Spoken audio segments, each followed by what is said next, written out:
So what's up mga kabudol? Nagbabalikan yung Kabudol Kelvin Tour.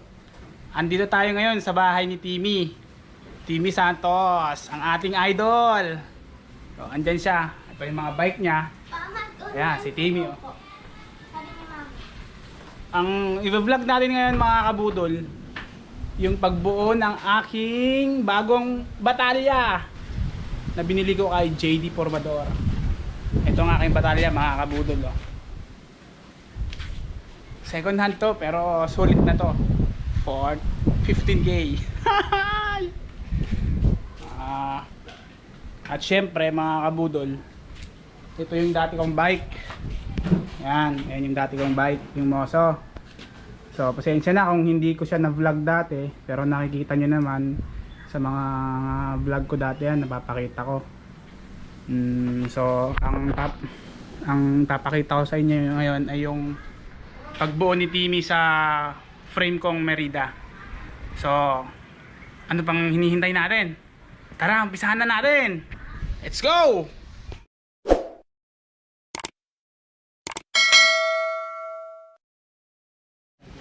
So ayan pala si Timmy, ang duathlon athlete. Kung tatanungin nyo kung sino si Timmy Santos, siya lang pala ang mekaniko ng Colnago. Kaya wag nyong ano yan, wag nyong ismulin yan. Malakas yan. Laging champion yan sa duathlon.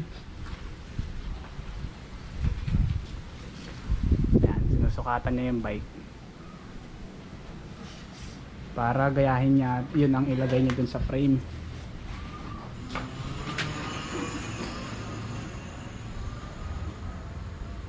So paano ba to? Big Boss Ubas.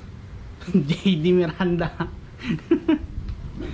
Ay ako muna ang gagamit sa Merida mo ha. Magiging ano na yan, Super Merida. Kasi mahina ka naman JD. Joke lang. Siya nga pala mga kabudol, ito pala yung first vlog ko ngayong taon, kaya special to. May mga ride kami nung nakaraan, kasama to si Timmy, nung nag-Laguna Loop kami. Pinatay niya kami, kaya hindi na ako nag-vlog. Ang tulin ng patakbo. Buti na lang hindi ako nag-vlog, kasi kung hindi, kung nag-vlog ako, baka hindi ko na magawang i-on and off yung camera. Sobrang tulin na papunta. So, isa-isa na ngang nabaklas ni Timmy yung parts ng aking bike. Ayan na. So, ayan yung ating kabudol, Timmy Santos. Ito pala mga kabudol yung bike ni Timmy na MTB. Wow! Ayan. Ay, ingit na lang tayo sa ganda ng bike niya.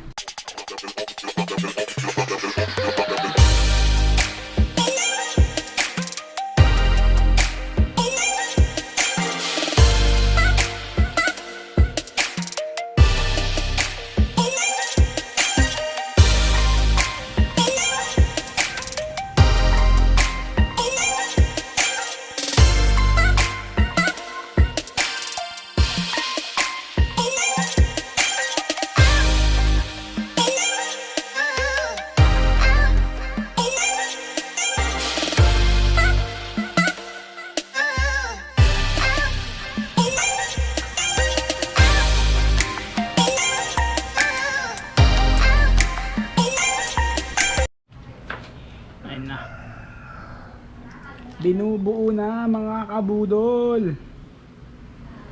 Yung hinihintay mo, Boss Jer, ginagawa na. Konti na lang mga kabudol. Tingin.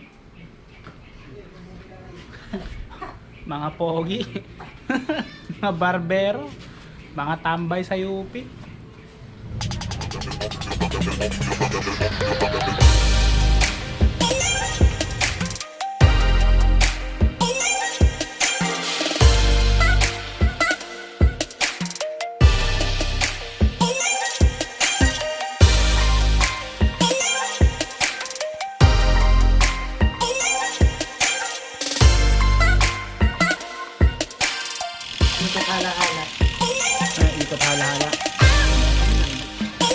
Nagamitan na ni Idol TV ng torque wrench.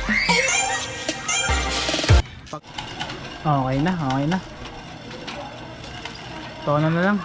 Upuan.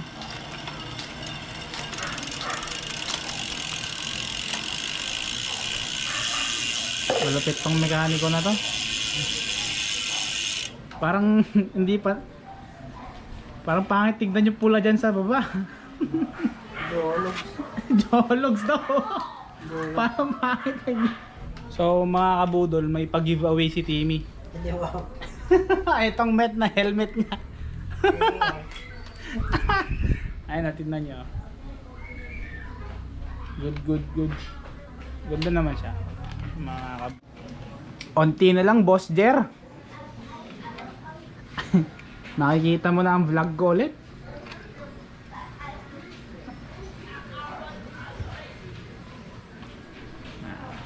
Diba? Naku, yung crank ko gasgasado na. May spinan nga to sa linggo. Susubukan yung bagong carbon frame ni Boss JD. Magko-colnago ka ba ng linggo? Okay, super giant na. Giant na lang. Pwede na yan. Konti na lang mga kabudol. Matatapos na. Saddle na lang. Tapos i-spin. Try natin kung maayos yung pagkakagawa. Siyempre may tiwala naman ako dito kay ano eh. Formador Timmy. Pero magaling yan kasi hindi naman kukunin yan ng Colnago kung hindi siya magaling na mekaniko. Kung ako sa inyo mga kabudol, pag kailangan nyo ng mekaniko, hanapin nyo lang to si Timmy. Madalas to sa UP tumatambay sa may 7-Eleven, kaya puntahan nyo dun. No? Back job yun, back job. Yun lang ma-advise ko sa inyo. Kung gusto nyo maayos yung pagkakagawa ng bike, hanapin nyo yun si Timmy Santos.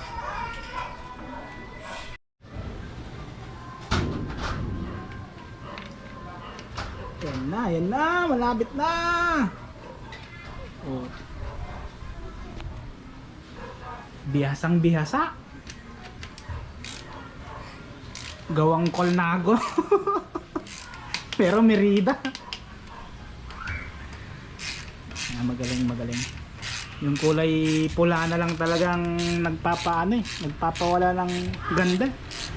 Kailangan ko nang bumili ng itim. Tanggalin mo na yan, Tim. Pula na yan. So, as per mekaniko, Timmy, ito ang pinakamahalaga sa lahat. Yung sukat. Kung ano yung sukat ko nung nasa Moso at sa Merida. Yeah, yun ang gagawin niya ngayon na mga kabudol.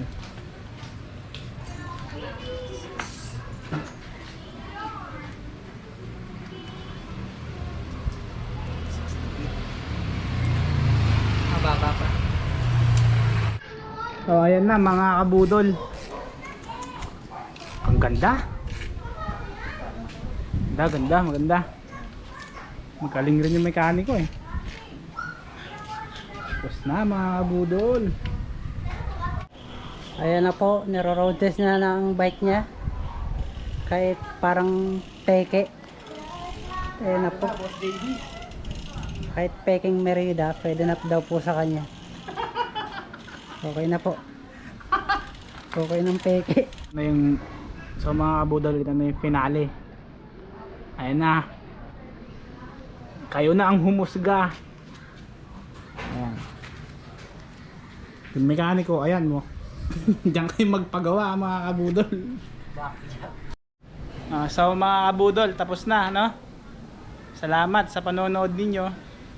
Suportahan nyo kami lagi. Ang vlog ko lagi. Thank you sa inyo. Salamat. Peace.